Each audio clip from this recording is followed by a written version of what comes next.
श्री गणेशाय नमः। नमस्कार प्रिय भक्तों, आप सभी का हार्दिक स्वागत है। आज हम सुनेंगे बुधवार व्रत की पावन कथा, जिसका श्रवण करने से भगवान श्री गणेश और बुध देव की कृपा प्राप्त होती है। ऐसा मान्यता है कि जो भक्त श्रद्धा और विश्वास के साथ बुधवार का व्रत रखते हैं तथा इसकी कथा का श्रवण करते हैं, उनके जीवन से बुद्धि की कमी, व्यापार में बाधाएं, आर्थिक परेशानियां और प्राइवेट कलेश दूर होने लगती है।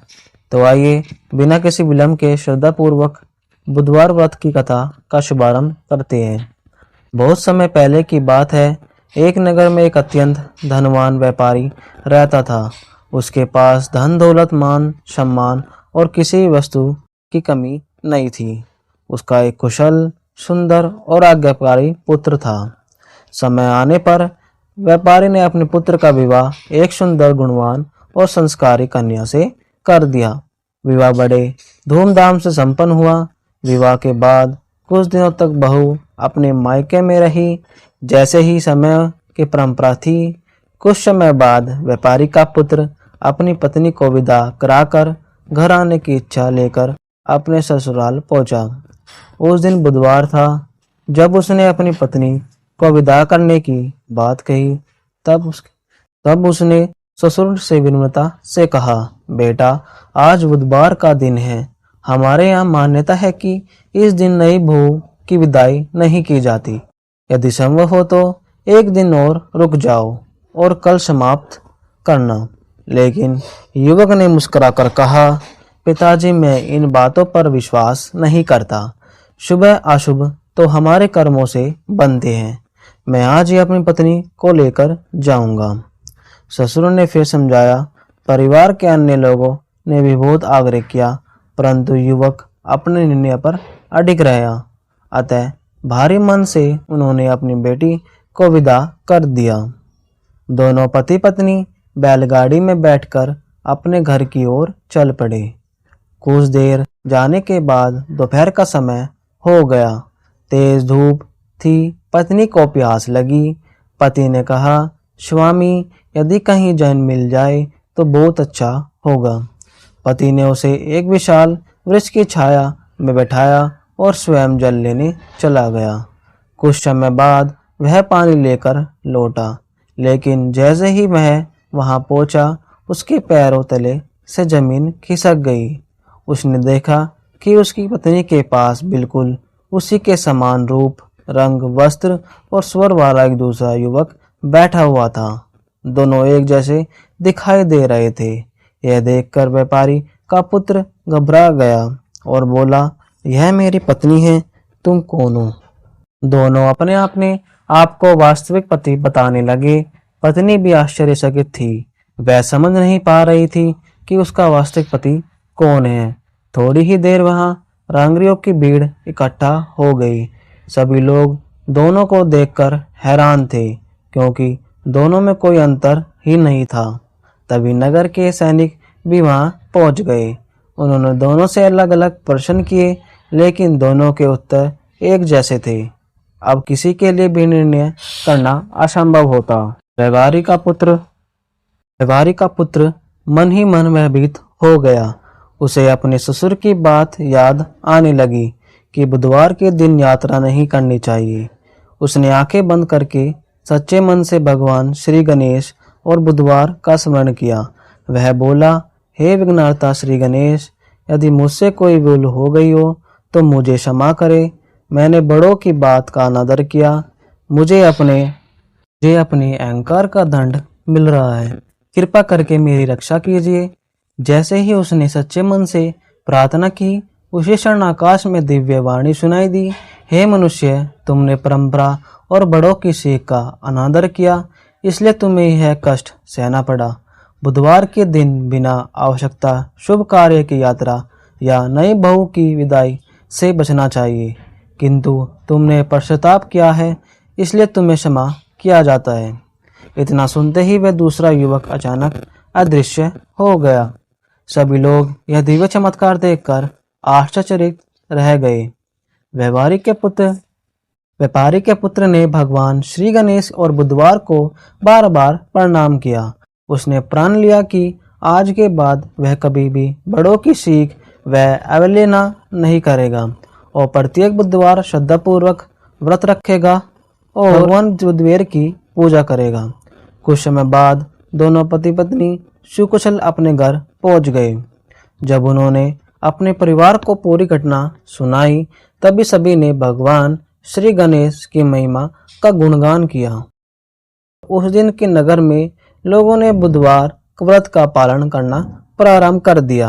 तभी से यह मान्यता चलती आ रही है कि जो भक्त श्रद्धा विश्वास और नियम पूर्वक बुधवार का व्रत रखते हैं तथा भगवान श्री गणेश की आराधना करते हैं उनके जीवन की बाधाएं दूर होती है, बुद्धि का विकास होता है और घर में सुख समृद्धि का वास होता है। भक्तों, अब सुनते हैं भगवान श्री गणेश जी के विवाह की अद्भुत कथा, जिसका श्रवण बुधवार के दिन अत्यंत शुभ माना जाता है। एक समय की बात है, कलश पर्वत पर भगवान शिव, माता पार्वती और उनके दोनों पुत्र श्री गणेश तथा भगवान कार्तिकेय आनंद पूर्वक निवास करते थे। समय बीतता गया और दोनों पुत्र वैवस्त्र में पहुंच गए। तब माता पार्वती के मन में विचार आया कि अब उनके विवाह का शुभ समय आ गया है। उन्होंने भगवान शिव से कहा, स्वामी, अब हमारे दोनों पुत्र विवाह योग्य हो गए हैं, हमें इनके विवाह के बारे में विचार करना चाहिए। भगवान शिव मुस्कुराए और बोले, देवी, दोनों की हमारे लिए समान है, पहले किसका विवाह हो इसका निर्णय कैसे होगा। तब दोनों पुत्र को बुलाया गया। भगवान शिव ने कहा, जो पहले संपूर्ण पृथ्वी की परिक्रमा करके वापस आएगा उसी का विवाह पहले होगा। यह सुनते ही भगवान कार्तिकेय तुरंत अपने तेजस्वी मयूर पर सवार होकर पृथ्वी की परिक्रमा के लिए निकल पड़े। लेकिन श्री गणेश जी कुछ क्षण शांत बैठे रहे। उन्होंने मन ही मन विचार किया, मेरे लिए अपने छोटे वाहन मूषक पर बैठकर पूरी पृथ्वी की परिक्रमा कठिन है, किंतु शास्त्र में माता पिता को ही समस्त संसार कहा गया है। सोचकर श्री गणेश जी ने भगवान शिव और माता पार्वती को एक सुंदर आसन पर बैठाया, फिर अत्यंत श्रद्धा और भक्ति के साथ उनकी 7 बार परिक्रमा की। परिक्रमा पूर्ण करने होने के बाद हाथ जोड़कर कहा, माता पिता, मेरे लिए ही संपूर्ण ब्रह्मांड है, आपके चरणों की परिक्रमा करना ही समस्त पृथ्वी की परिक्रमा के समान है। भगवान शिव और माता पार्वती अपने पुत्र की बुद्धि और भक्ति से अत्यंत प्रसन्न हुए। उन्होंने घोषणा की, गणेश, तुमने सच्चे ज्ञान का परिचय दिया है, इसलिए तुम्हारा विवाह पहले होगा। उसी समय देव ऋषि नारद वहां पहुंचे। उन्होंने ब्रह्मा जी से कहा, यह शुभ समाचार सुनाया। ब्रह्मा जी अत्यंत प्रसन्न हुए। उन्होंने अपने दिव्य शक्तियों से 2 तेजस्विनी कन्याओं को प्रकट किया। इन दोनों कन्याओं के नाम थे सिद्धि और सिद्धि। सिद्धि ने समृद्धि, वैभव और ऐश्वर्य की अद्भुत शक्ति थी। सिद्धि सफलता, ज्ञान, बुद्धि और आध्यात्मिक शक्ति का स्वरूप थी। ब्रह्मा जी ने दोनों कन्याओं का विवाह भगवान श्री गणेश करने का निश्चय किया। देवलोक में विवाह की तैयारियां आरंभ हो गई। चारों ओर मंगल गीत गूंजने लगे। देवता, ऋषि, गंधर्व, अप्सराएं और समस्त दिव्य लोग इस अद्भुत विवाह के साक्षी बनने के लिए कैलाश पहुंचे। भगवान शिव, माता लक्ष्मी, भगवान ब्रह्मा, माता सरस्वती और सभी देवताओं ने इस शुभ अवसर पर श्री गणेश का आशीर्वाद दिया। शुभ मुहूर्त में वैदिक मंत्रों के बीच भगवान श्री गणेश और सिद्धि का विवाह संपन्न किया। देवताओं ने पुष्प वर्षा की। चारों दिशाओं में जय श्री गणेश के जय घोष गूंज उठे। विवाह के बाद कुछ समय बीता। भगवान श्री गणेश और माता सिद्धि के घर 2 तेजस्वी पुत्रों का जन्म हुआ। बड़े पुत्र का नाम रखा गया शुभ और छोटे पुत्र का नाम रखा गया लाभ। तभी से किसी भी शुभ कार्य में शुभ लाभ लिखने की परंपरा प्रारंभ हुई। इसका अर्थ है कि जहाँ भगवान श्री गणेश का स्मरण होगा वहाँ शुभता भी आएगी और लाभ भी प्राप्त होगा। यही कारण है कि प्रत्येक पूजा, यज्ञ, विवाह, गृह प्रवेश, व्यवहार आरंभ या किसी भी मंगल कार्य से पहले सर्वप्रथम भगवान श्री गणेश की पूजा की जाती है, क्योंकि वे विघ्नों का नाश करते हैं, बुद्धि प्रदान करते हैं और हर कार्य को सफल बनाते हैं। बुधवार का दिन विशेष रूप से भगवान श्री गणेश और बुधदेव का समर्पित माना गया है। जो भक्त इस दिन श्रद्धापूर्वक व्रत रखते हैं, दूर्व, मोदक और हर वस्त्र अर्पित करते हैं तथा श्री गणेश जी की कथा सुनते हैं, उनके जीवन में सुख, समृद्धि, ज्ञान, सफलता का वास होता है। भक्तों, यह कथा हमें सिखाती है कि केवल बल या गीता ही मान नहीं होती, सच्ची बुद्धि, माता पिता के प्रति सम्मान, विनम्रता और भक्ति ही मनुष्य को श्रेष्ठ बनाती है। तो आपने बुधवार व्रत की कथा और भगवान श्री गणेश जी के दिव्य विवाह की कथा सुनी। अब आइए सुनते हैं इस व्रत की महिमा और एक ऐसी प्रेमदायक कथा जो हमें सच्चे धर्म और सेवा का महत्व बताती है। प्राचीन समय में एक सुंदर ग्राम में दो परम मित्र रहते थे। दोनों ही भगवान के अन्य भक्त थे, लेकिन उनकी भक्ति का मार्ग अलग अलग था। पहले भक्त का नाम था तप। वह दिन रात कठोर तपस्या करता, जप करता, उपवास करता और भगवान का ध्यान करता। दूसरे भक्त का नाम था लापसी। वह भी भगवान का भक्त था, लेकिन उसकी पूजा का तरीका कुछ अलग था। वह प्रतिदिन गायों को चारा खिलाता, पक्षियों के लिए दाना डालता, भूखे लोगों को भोजन कराता और साधु संतों की सेवा करता। जो भी उस द्वार पर आता, वह उससे खाली हाथ कभी नहीं लौटा।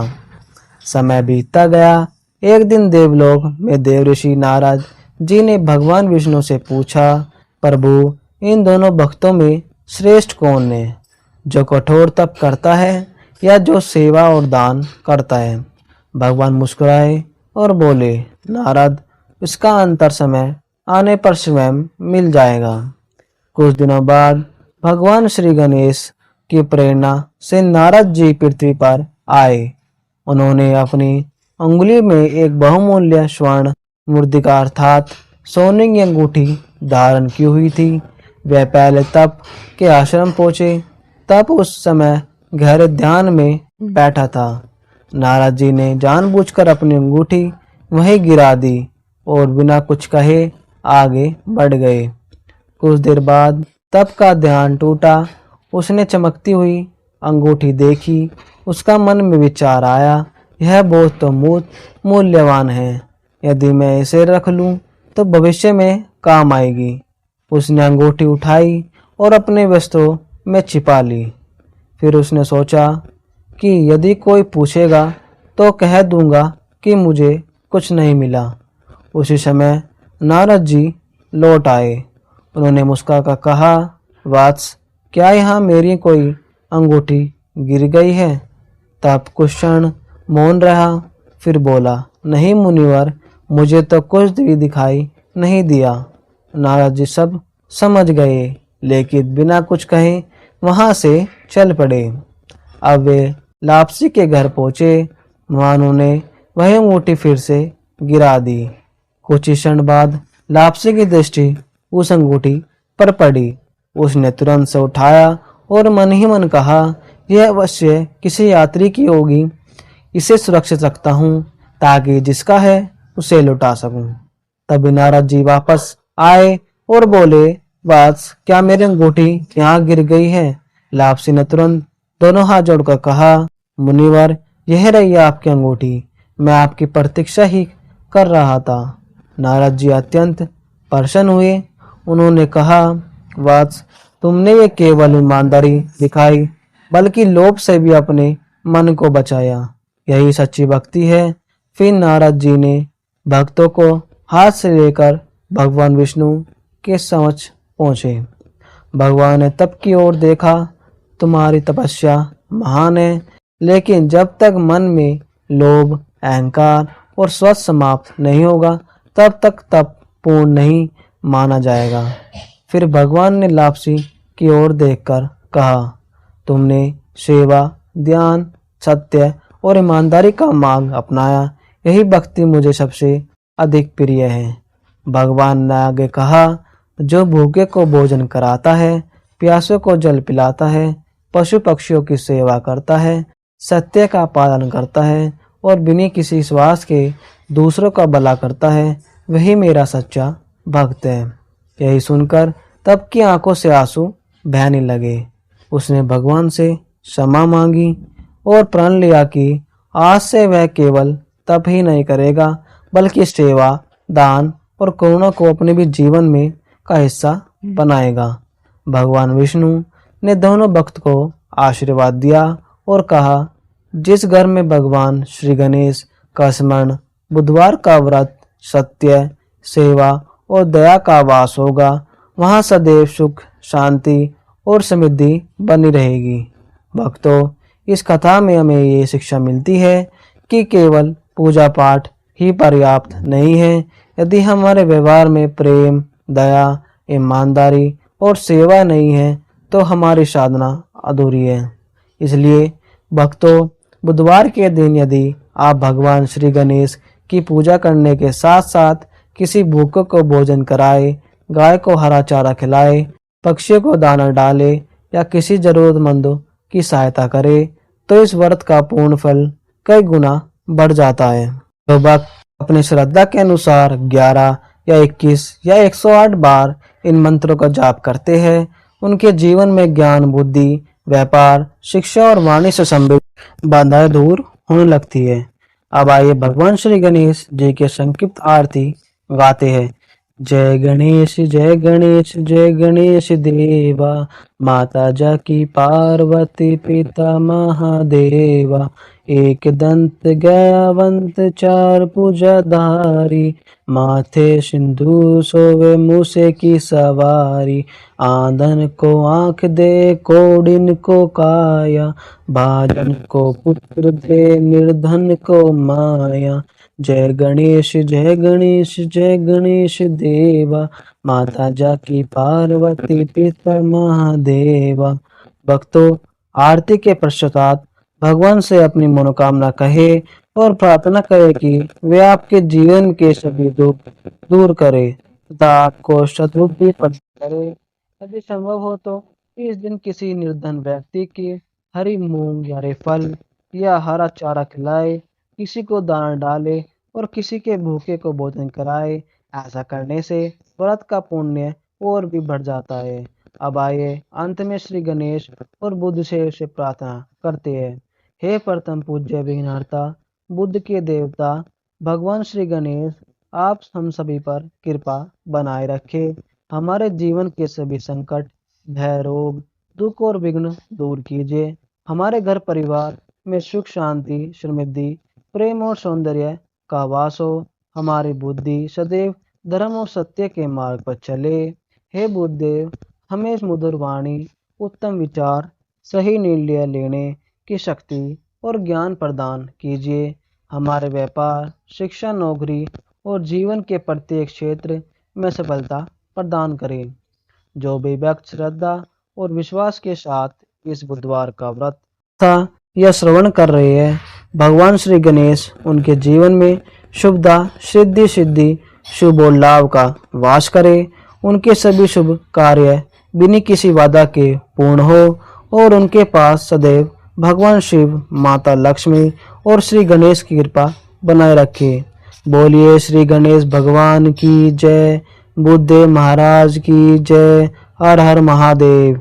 यदि आपको यह कथा पसंद आई हो तो इसे अपने परिवार और मित्रों के साथ अवश्य साझा करें, ताकि अधिक से अधिक लोग बुधवार व्रत की महिमा का लाभ प्राप्त कर सके। और चैनल को सब्सक्राइब करना ना भूले। हर हर महादेव।